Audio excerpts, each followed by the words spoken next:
بسم اللہ الرحمن الرحیم، الحمدللہ والصلاة والسلام علی رسول اللہ۔ قربانی کے احکام و مسائل میں ایک اہم مسئلہ کہ قربانی کرنے والا شخص اپنے بال اور ناخن نہیں کاٹے گا۔ کب سے یہ پابندی شروع ہوگی اور کب تک رہے گی، اس کے بارے میں ایک حدیث پیش خدمت ہے۔ یہ حدیث صحیح مسلم میں اور اس کا نمبر 1977۔ اس حدیث کی راویہ ہیں ام سلمہ ام المؤمنین رضی اللہ تعالی عنہا۔ وہ بیان کرتی ہیں کہ اللہ کے رسول صلی اللہ علیہ وسلم نے ارشاد فرمایا، من کان لہ ذبح یذبحہ فاذا اہل ہلال ذی الحجۃ فلا یأخذن من شعرہ ولا من اظفارہ شیئا حتی یضحیہ۔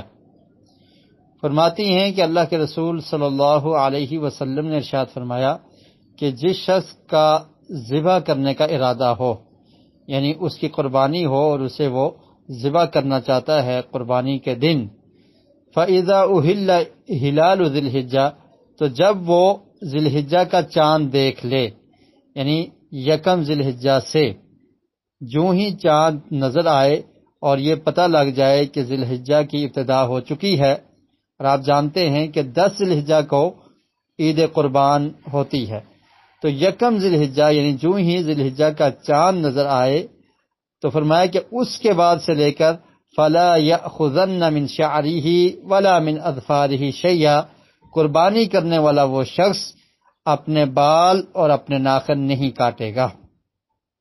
ذی الحجہ کا چاند نظر آنے سے ہی سوموار کو، یعنی جو نیکسٹ منڈے آ رہا ہے، آج سیٹرڈے ہے، سنڈے، منڈے، ٹیوزڈے، منڈے یا ٹیوزڈے کو یکم ذی الحجہ ہوگی۔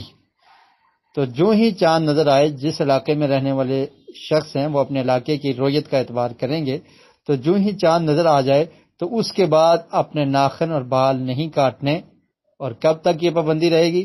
حتی یضحیہ، یہاں تک کہ وہ قربانی کرنے والا شخص قربانی کر لے۔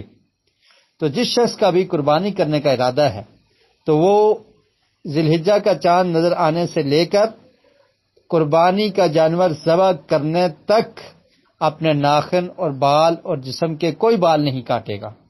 اس سے پہلے ابھی وقت ہے، آپ اپنے زائد جسم کے بال جو اتارے جاتے ہیں ان کو اتار لیں۔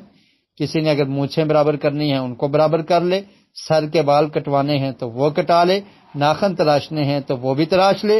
لیکن جو ہی یکم ذی الحجہ ہو، چاند نظر آ جائے تو اس وقت سے لے کر قربانی کا جانور ذبح کرنے تک قربانی کرنے والا شخص نہ ہی اپنے بال کاٹے گا اور نہ ہی جسم کے دیگر بال، کوئی بال بھی نہیں کاٹے گا اور نہ ہی ناخن اتارے گا۔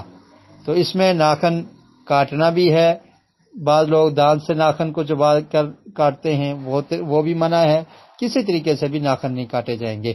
تو یہ حکم صرف اس شخص کے لیے ہے جو قربانی کرنے والا ہے۔ اگر ایک شخص گھر کا سربراہ وہ قربانی کرتا ہے اور پوری فیملی اس میں شریک ہے تو سربراہ پر یہ پابندی رہے گی، باقی لوگوں پر یہ پابندی عائد نہیں ہوگی۔